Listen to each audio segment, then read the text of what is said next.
Hahaha, apa kabar sahabat artikel view? Kali ini saya akan membacakan lanjutan alur cerita kisah CO muda berpura-pura culun. Tapi, sebelum mendengarkan kisah ceritanya, silahkan cari posisi yang nyaman dan jauhi keramaian. Dan jangan lupa pasang headsetnya. Dan inilah alur cerita kisah CO muda yang berpura-pura culun. Episode 328. Kisah CO muda yang berpura-pura culun. Ketika Kaori kembali ke rumah, Inem sudah tidak ada villa, dan hanya melihat Ariel berbaring di sofa dan Lina berpura-pura menjaganya. Kamu kembali. Kamu harus merawatnya dengan baik. Minum begitu banyak alkohol di siang hari benar-benar menjadi semakin melanggar hukum, kata Lina dengan ekspresi jijik. Kaori mencium seluruh tubuh Ariel bau alkohol, dan tampak bingung, bagaimana dia bisa minum begitu banyak alkohol. Dia telah mengenal Ariel selama lebih dari 3 tahun. Meskipun dia kadang-kadang minum. Tapi itu semua hanya rasa. Dan dia tidak pernah mabuk. Apalagi mabuk parah seperti ini. Kamu bertanya kepada saya. Bagaimana saya tahu bahwa ketika saya membawanya kembali ke kamar, rumah sudah bau alkohol, kata Lina. Kaori berjuang untuk mendukung Ariel sendirian. Tetapi Lina tidak bermaksud membantu. Dan menyaksikan dengan mata dingin. Meskipun Inem telah dikeluarkan, Lina masih sedikit khawatir apakah masalah ini akan terungkap. Jika insiden itu terjadi dan membuat Kaori marah, Lina tidak bisa memikirkan cara untuk menyelesaikannya.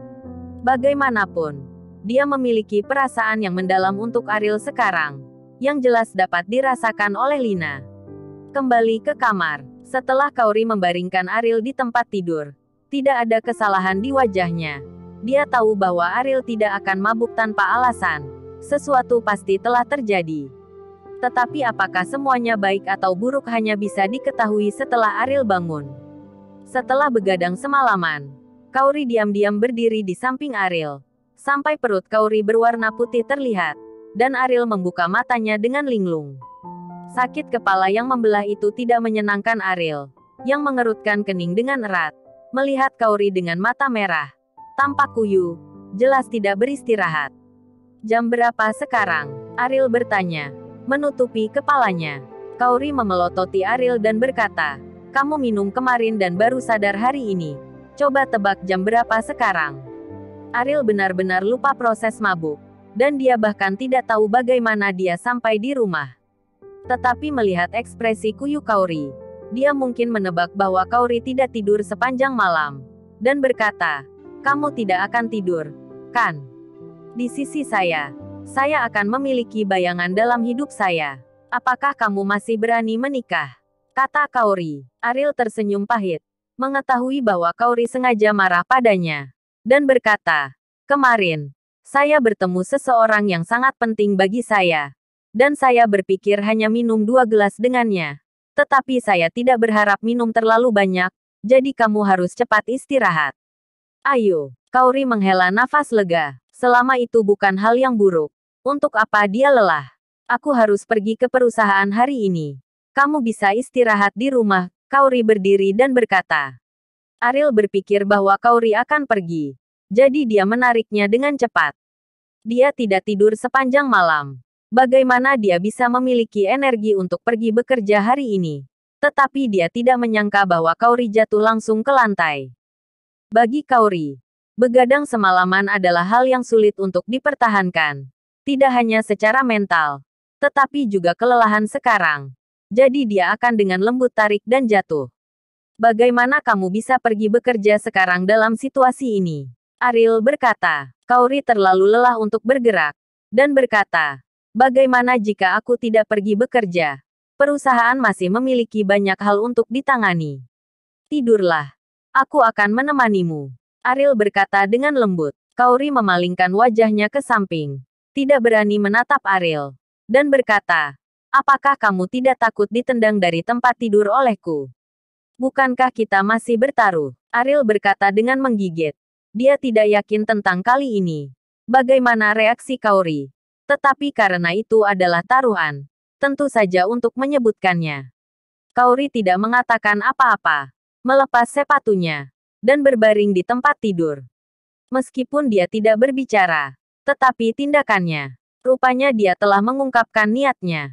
Ariel berbaring di sampingnya dengan penuh semangat, dan dengan lembut memeluk Kaori. Kedua pasangan yang gugup itu sedikit gemetar. Bagaimanapun, ini adalah pertama kalinya mereka begitu dekat. Ini adalah terobosan bagi mereka berdua. Dalam kondisi kelelahan fisik dan mental, Kaori dengan cepat tertidur. Tapi Ariel enggan menutup matanya. Diam-diam menikmati perasaan ini. Mengingat naik turunnya 3 tahun terakhir. Pada saat ini, dia merasa bahwa semuanya sepadan. Dan penghinaan dan tatapan itu sama sekali bukan apa-apa.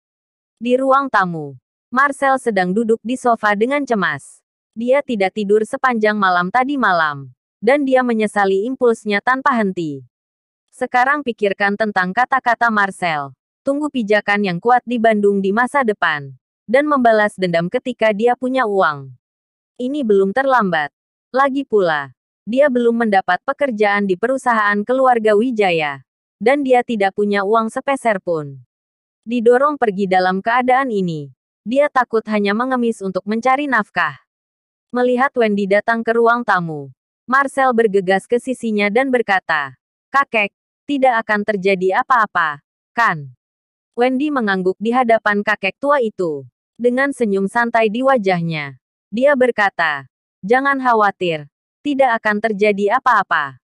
Merasakan sikap Wendy yang jelas berbeda dari kemarin, Marcel sedikit tertekan. Akankah Inem memberitahu Ariel? "Kakek, apakah kamu begitu yakin?" Marcel berkata dengan curiga. "Tadi malam, saya mendiskusikannya dengan bibimu. Untuk memastikan bahwa masalah ini tidak terungkap. Dia telah mengundang seseorang ke kampung halaman Inem. Mengetahui bahwa dia akan mengajari wanita itu pelajaran yang sulit. Saya yakin dia tidak akan berani melakukannya," kata Wendy sambil tersenyum. Marcel menghela nafas lega. Dan senyum santai akhirnya muncul di wajahnya. Dan berkata, "Masih kakek yang berpikir dengan baik." Kampung halaman Inem. Dia kembali ke desa tadi malam.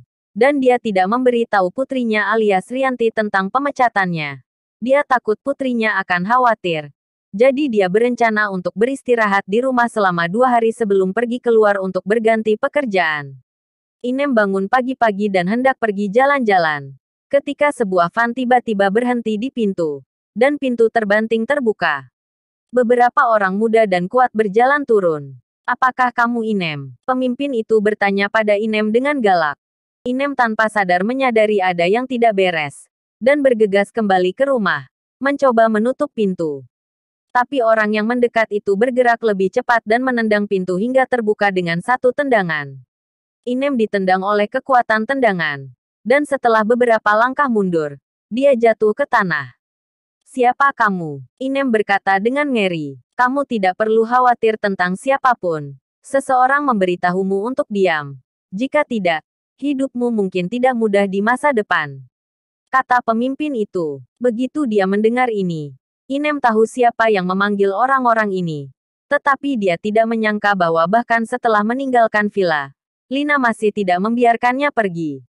"Aku tidak bekerja di sana lagi. Apakah mereka masih tidak akan membiarkanku pergi?" kata In. "Aku tidak akan membiarkanmu pergi. Kami tidak tahu. Jika kami mengambil uangnya, kami harus membantunya dengan tugas." Setelah itu, beberapa pria besar mengepung Inem dan memukul dan menendangnya.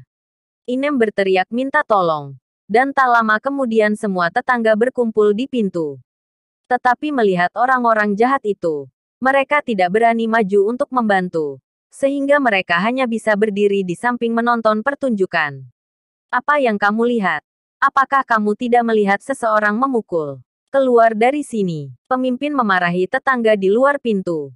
Meskipun ada beberapa orang yang antusias di pedesaan, kebanyakan dari mereka masih memiliki sikap lemah di depan pintu mereka. Dan apa yang diprovokasi Inem kali ini jelas beberapa preman lokal. Dan mereka tidak ingin membuat masalah bagi diri mereka sendiri. Orang-orang di pintu segera bubar. Tetapi ada banyak versi mengapa Inem dipukuli di desa. Beberapa orang mengatakan bahwa Inem merayu pria di luar dan dipukuli oleh seseorang yang dipanggil oleh istrinya. Beberapa orang mengatakan bahwa tangan dan kaki Inem tidak bersih. Setelah dipecat oleh bos kesal. Jadi dia memanggil seseorang untuk membersihkannya.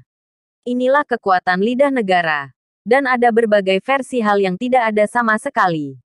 Dalam waktu singkat, semua orang di desa mengetahuinya. Setelah para preman itu memukuli Inem, mereka pergi dengan cepat. Inem berbaring di halaman kecilnya. Dan dia tidak memiliki kekuatan untuk bangun. Sebelum pergi, pria itu mengatakan bahwa jika dia tidak patuh, dia akan menyerang Rianti. Sehingga Inem tidak berani membalas dendam. Air mata terus jatuh dari pipinya. Inem mengulurkan tangannya untuk menghapus air mata, naik ke pintu, dan menutup pintu dengan kekuatan terakhirnya. Dia tidak ingin ditertawakan, karena orang-orang di desa itu telah mengatakan dia janda sejak suaminya meninggal, mengandalkan pria penipu untuk memberi makan Rianti. Selama bertahun-tahun, Inem telah bekerja keras untuk membuktikan dirinya. Tetapi pada saat ini dia tahu bahwa tidak peduli seberapa keras dia berusaha, dia tidak dapat membersihkan reputasinya. Karena setelah kejadian ini, pasti akan ada banyak rumor di desa. Bersambung.